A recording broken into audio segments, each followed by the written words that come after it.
Hi, everybody.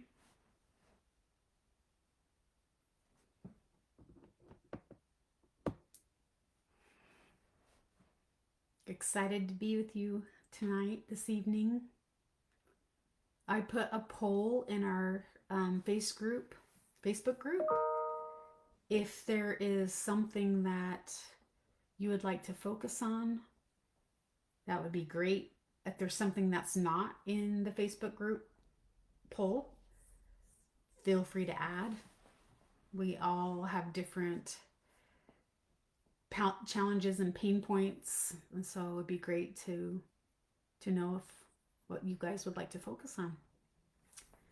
Um, we did get a couple of responses for emotional regulation and nervous system.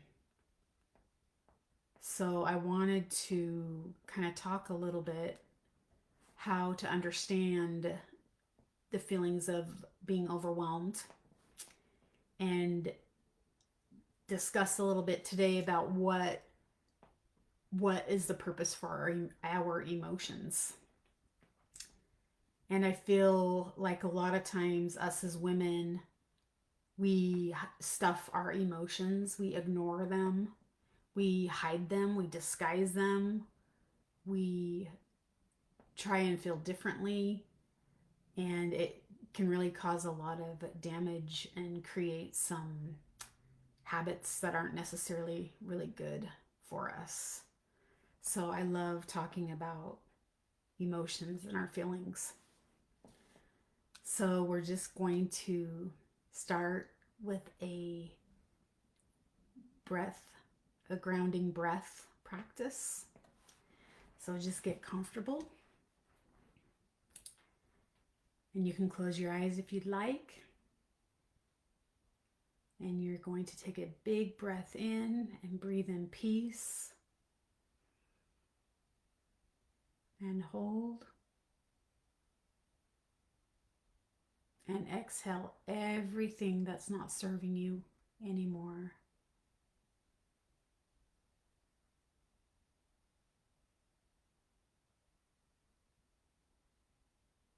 And open your eyes. And tonight, our intention is to learn to listen to the messages that our emotions are sending us. So, the feeling of being overwhelmed is actually a built in process into our nervous system. It is not something that's wrong with you, it is a way of dealing with stress or negative feelings and how it builds up without us dealing with it. It builds up and builds up, and when we suppress our feeling or overextend ourselves, we can have a huge sense of being overwhelmed. A lot of times when people are feeling overwhelmed, they can shut down, they can freeze, they can get sick, you can have to go take a nap or kind of put yourself in timeout. And it is literally our body saying we are not dealing with what we need to be dealing with. So an easy way of remembering this is that your body is always whispering to you. She's always talking, always whispering. And when you ignore the whispers and shove them down, your body starts to scream and lets you know absolutely something is wrong. Emotions are energy. Sometimes you can even feel energy when you walk into a room. You can feel the vibe, the vibration that's going on. You can feel connected to people, or, ooh, I need to stay away from these people. You can feel the positive or the negative. You can feel tons of different feelings and emotions.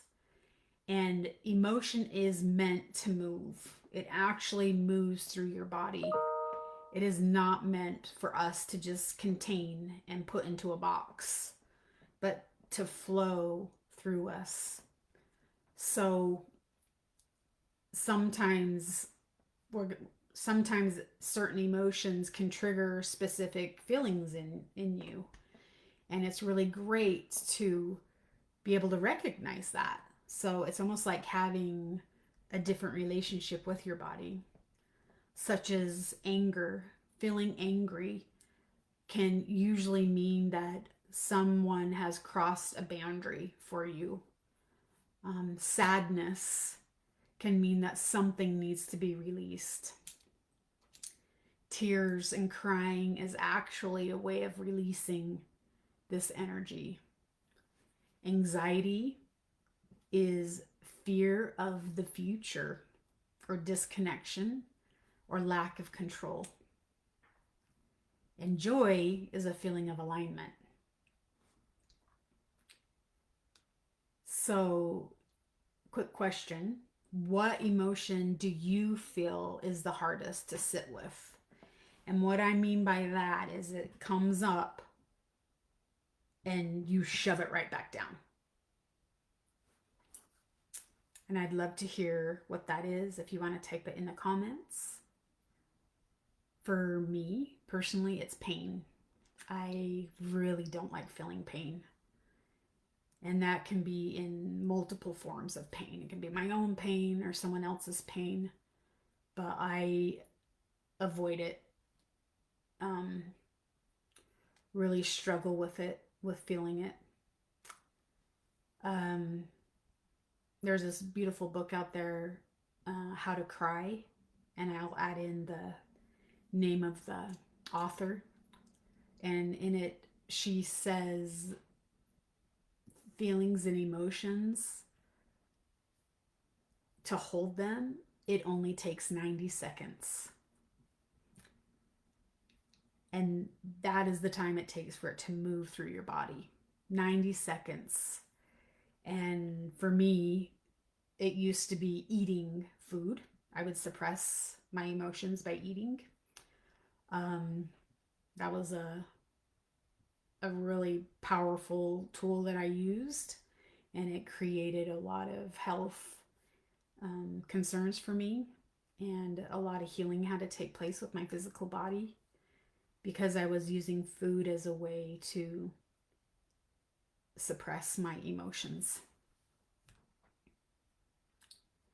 So it's really powerful when you're able to recognize certain patterns that come up when you're having certain feelings of being overwhelmed. And these patterns can be, oh my goodness, coming home and eating.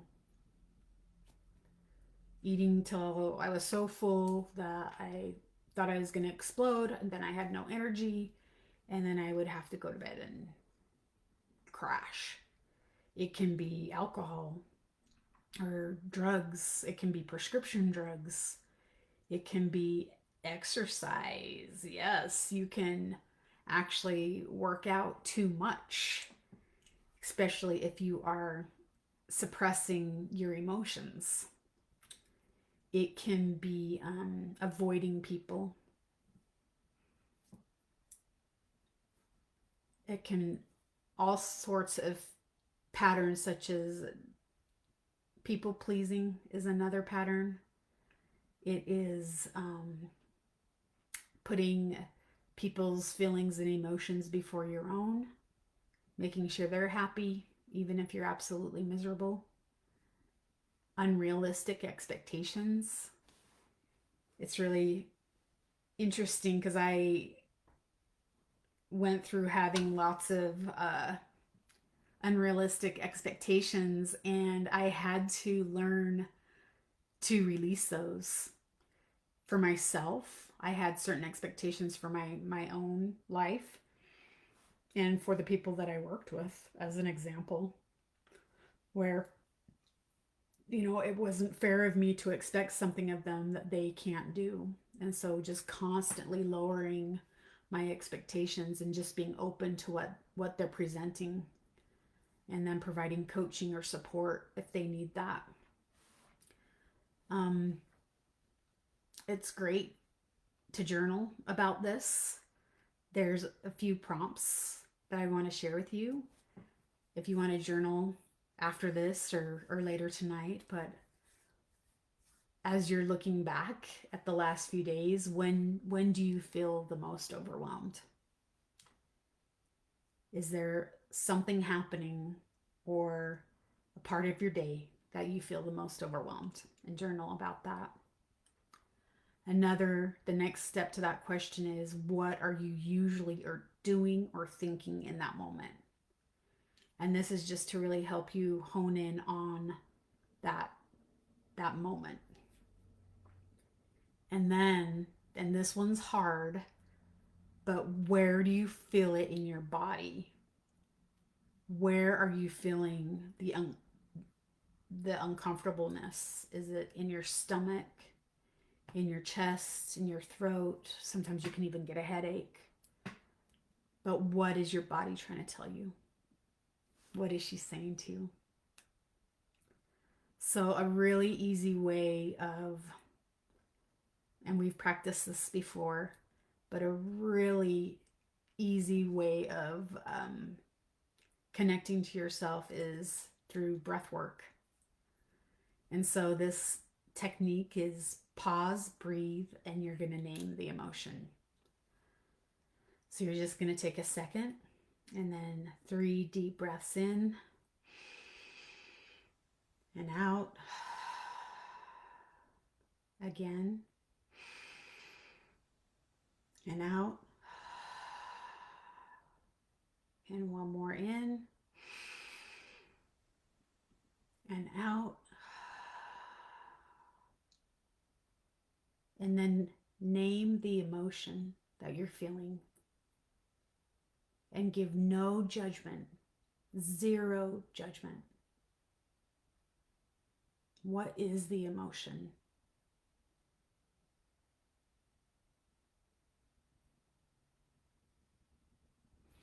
And that is a great way when you recognize how you're feeling in the moment. And it can be pleasant things, it can be joy and happiness, gratitude. Just how are you feeling in the moment?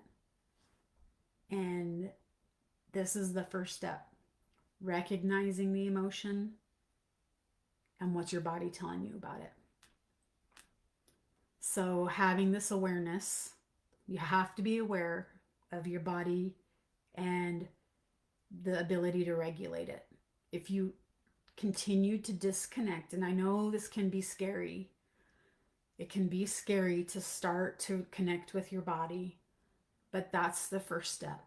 So give yourself 90 seconds to sit in that feeling.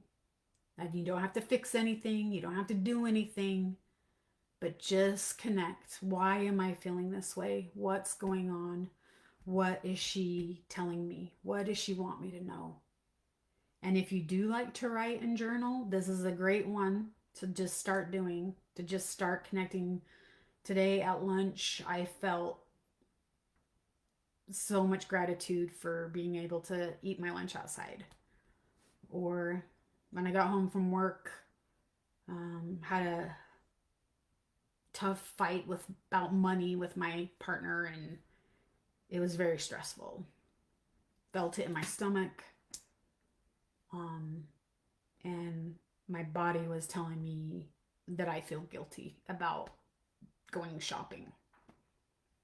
And so that's just a simple process of going through it. It doesn't take long, but that's the first step, is really recognizing how you're feeling and the connection to your body.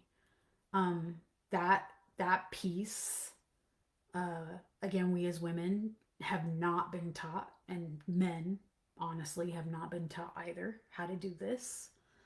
But since we're all women here, we have been taught to suppress, hide, be a good girl, be pleasing, unpleasant, and don't feel anything.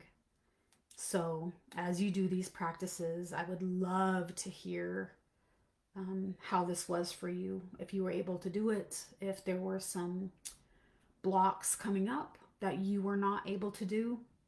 Message me. I would love to just kind of talk with you about them privately. We don't have to do it in the group, but it can be private.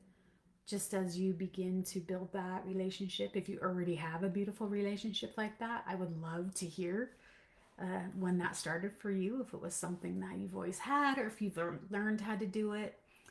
Um, it can be really powerful in supporting other women and giving us hope. You know, we're greater together, and it's really lonely when we're alone. So love to share that with everybody. A couple of things. I do have 2 more spots in my beta group, and we are heading strong in that. And that has been such a beautiful experience. Um, so if you want more information about that, let me know. And then if you are local here I'm in South Jordan, I will be doing a women's circle, a women's meetup, October 24th.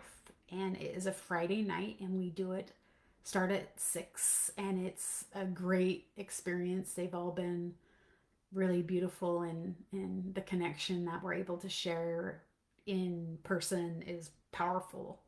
So excited. It will be on my meetup page, and I will be adding a link here in case you're interested. So I just wanted to invite you to that, and thank you for being here. I really, really look forward to Tuesday night. I'm also thinking about trying Tuesday nights at 6:30. So giving people a little bit more time getting home from work. So I'll probably be trying that 6:30 and seeing how that goes, and then if we need to move it to 7, we can move it to 7. So yeah, so thanks everyone, and have a beautiful evening, and I will see you soon. Take care.